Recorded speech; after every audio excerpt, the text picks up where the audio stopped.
And here's what we're towing today. 1970 F250 in process of final stages of restoration.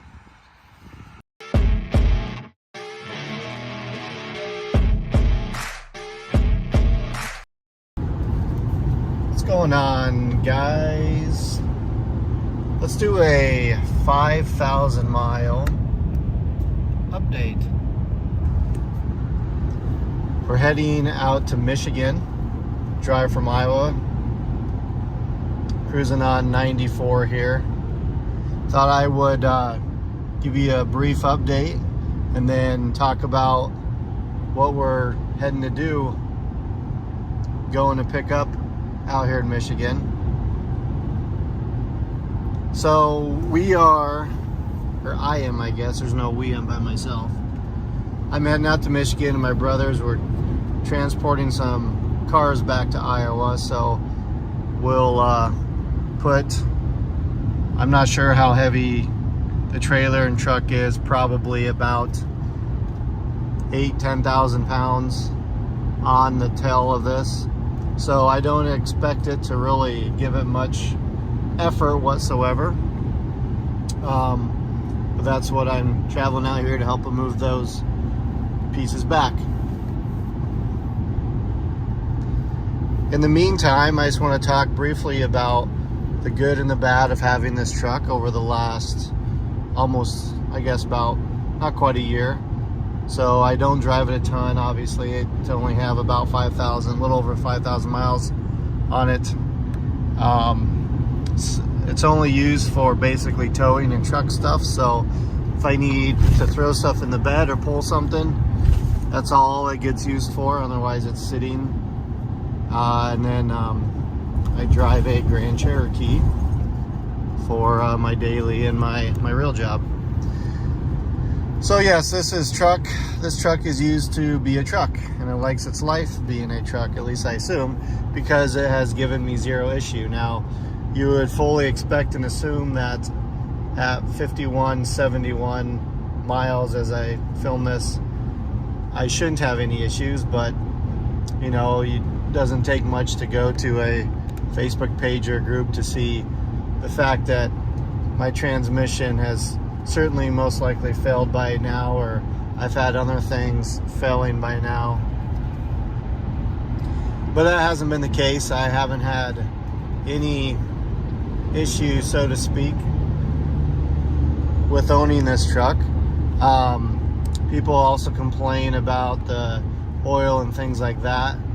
So for some of you who don't know, this is a 6.6 liter gas engine, mated to the 10-speed Allison approved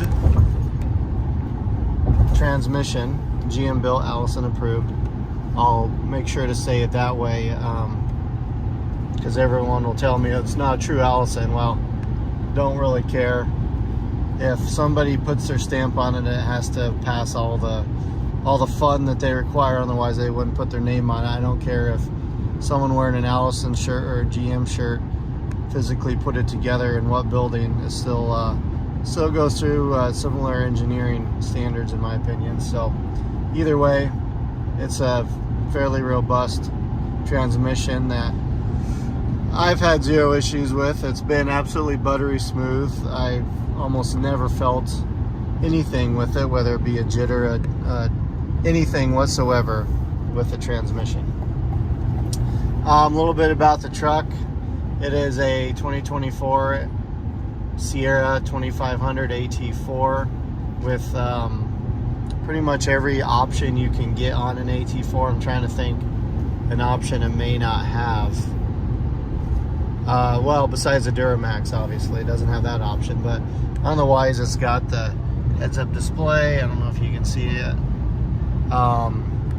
Tech package, obviously gooseneck, camper package, cloud prep, marker lights on the top.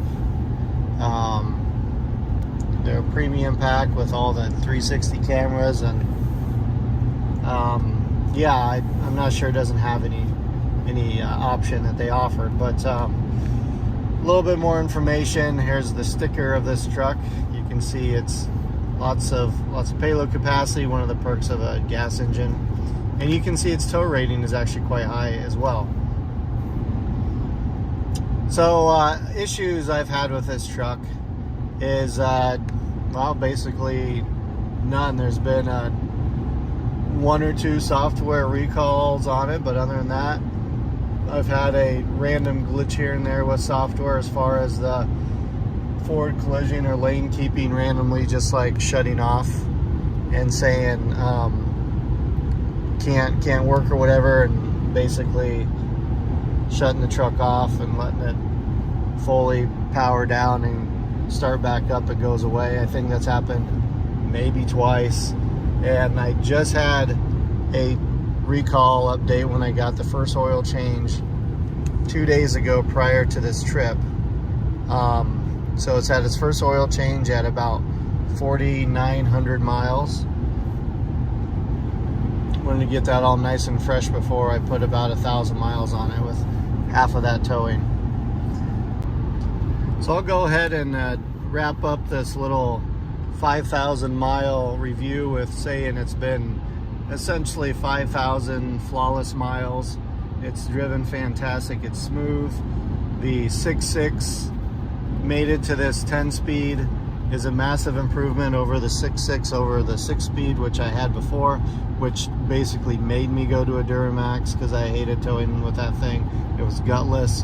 But this 10-speed really opens things up, and I do have the pedal monster installed, which I know it doesn't give you any ponies, but it certainly burns more gas on your behalf to make you feel like it is giving you more ponies. There's a lane closure ahead. All right, thank you.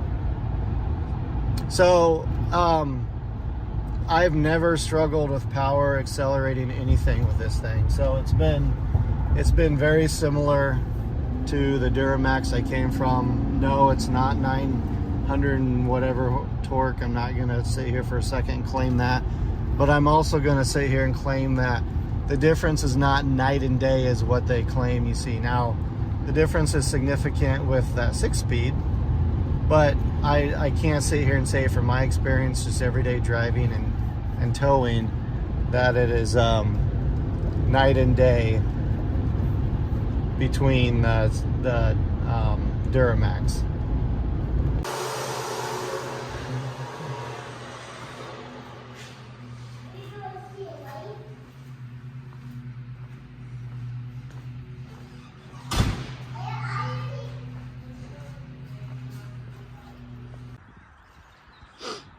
And here's what we're towing today. A 1970 F250 in process of final stages of restoration.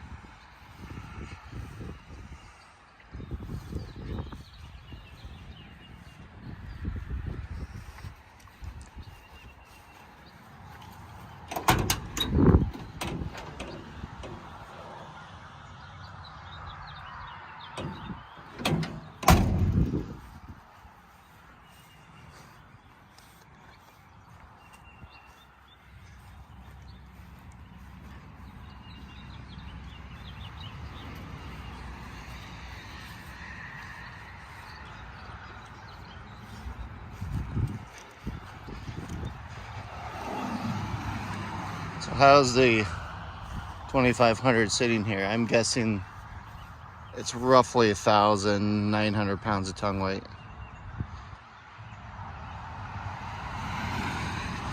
Sitting pretty level, squatted a little bit. Front is not up that much.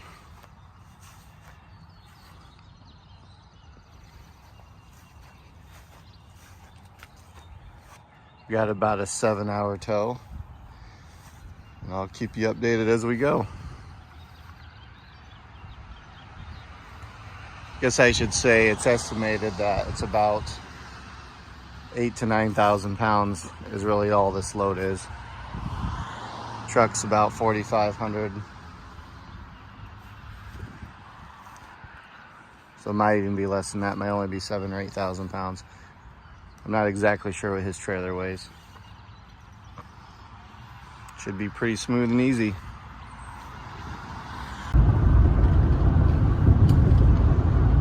All right, we've gone, well, let me change my page here.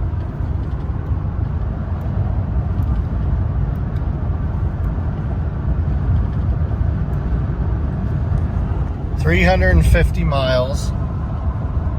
You can see averaging 64 miles per hour at about 9.5 miles per gallon. Most of the trip has been driving into about a 20 mile an hour headwind. The weather people tell me I'm currently heading north now, so a little bit out of the headwind, but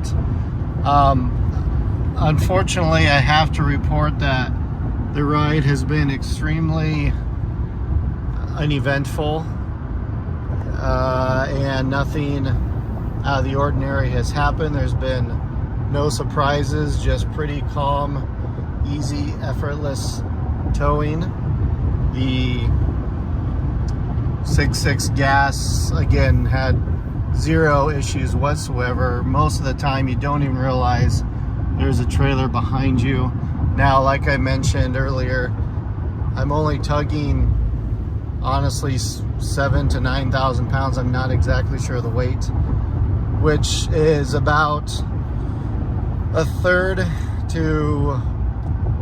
between a third to a half of its capacity, probably closer to a third, honestly. So I do not expect any issue with it towing at all.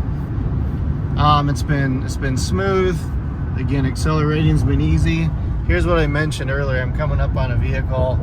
It has slowed me down to 66. You can kind of see how far I am away the automatic cruise. Here's the other thing. When you turn on the turn signal, it does that, which is pretty cool. Like I mentioned, and I'll show you again here when I go to the right. But yes, the truck performed flawlessly.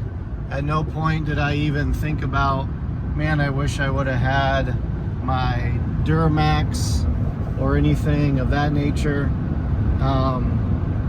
Now going from Michigan, central Michigan, to basically northeast Iowa is pretty much flat. This hill you see going down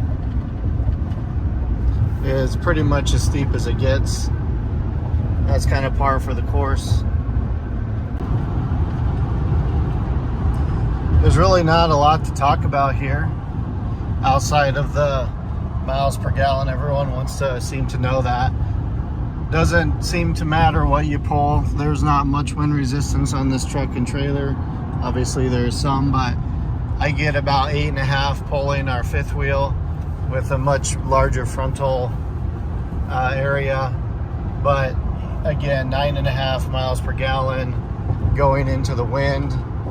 I would assume if we didn't have the wind, I may pick up half a gallon, maybe max one mile per gallon, but I really don't think that's going to be the case from what others have reported. And it doesn't seem like these HDs, it really matters what you're pulling. You're going to get 10 or below, between 8 and 10, kind of almost anywhere. Now obviously if I was pulling lots of grades, that might change, but again, it's pretty much flat driving for the most part, so pretty effortless trip. Temps, I guess you can see, let's see, it's 65 degrees outside, and you can see, let's see here, transmission 154 degrees. The highest I ever saw, God, I monitor every once in a while, but I never saw it get above 160. So no issues there whatsoever. Now my brother with his F-150 up there pulling an LTD2, famous, if you call it famous, from the original Rambo movie. But pulling that, he did mention, even with that pretty light car, empty, it's empty, I guess there's a motor, but that's about it, nothing on the inside. He said he'd get wiggle and bounce once in a while, and of course I have felt nothing in this truck really. Can't even really tell the trailer's back there. It did smooth the ride out a little bit because of the trailer putting some weight on the tongue. I mean, it really is pretty much everything you'd expect from a modern heavy-duty truck. It just does its job. It doesn't think about it. You don't have to worry about it. I don't have to worry about an emission code being thrown. You just go, and that's the way it should be. And obviously I'm very satisfied with this vehicle. I really like this vehicle.